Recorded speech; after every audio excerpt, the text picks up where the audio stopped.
Jacob hurriedly waved his hand and blurted out, "No need, no, I can go by myself."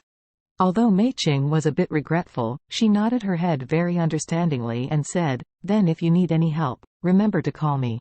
"Okay." Jacob nodded, and hurriedly said to the others, "Everyone, I have to leave a little bit beforehand, you should eat and drink and have fun." Everyone couldn't help saying, "Jacob, this is just beginning to sing, why would you leave? We haven't heard your singing." Jacob can only bite the bullet and say, "There is something really urgent this time." Xie Wenru felt very happy and said, "Oh, Jacob, did Elaine call you to urge you to go back? You didn't bring her to the party. She must be angry?" Jacob glared at him and said coldly, "Xie Wenru, what's the matter with you?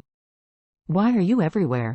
After speaking, he reluctantly glanced at Mei Ching and turned his head out of the box. As soon as he got out of the box, Jacob stamped his feet with anger. What the hell is this?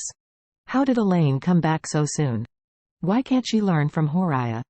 Look at Horaya, there has been no news since she disappeared, and it's just like the world has evaporated.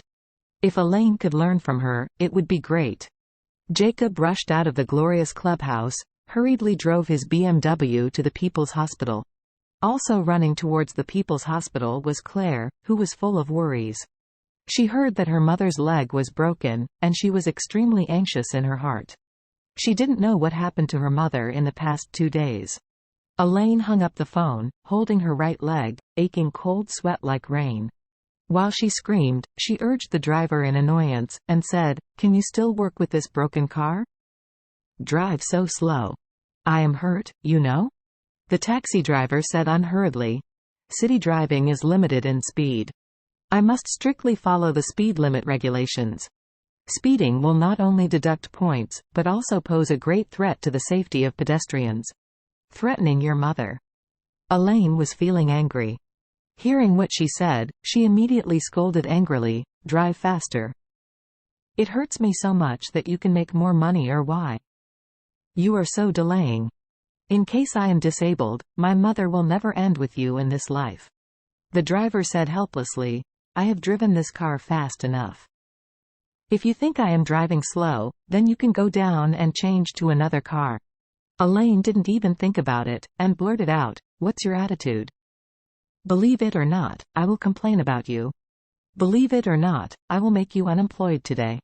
The driver said angrily, "I follow the traffic rules and regulations. What are you complaining about me? Are you complaining about my unwillingness to speed?"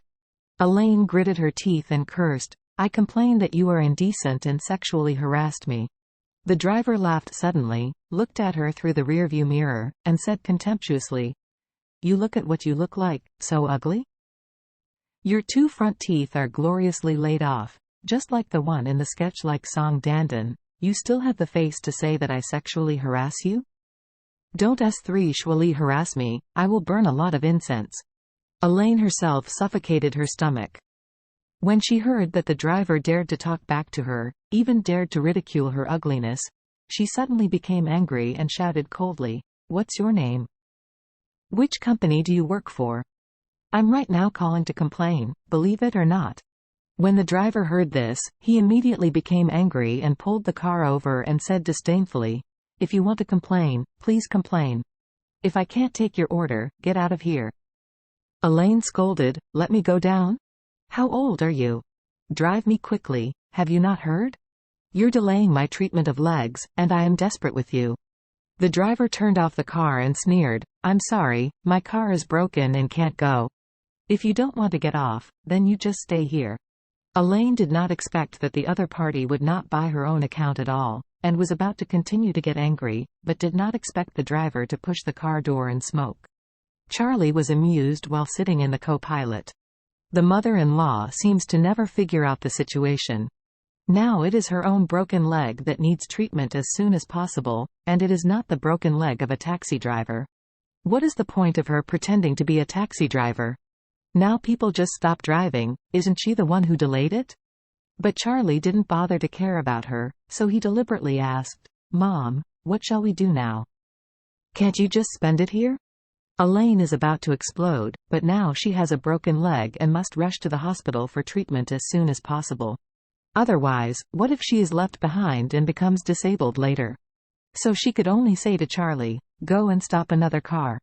Charlie nodded, got out of the car and walked to the side of the road to wait for a while, beckoning to stop another taxi.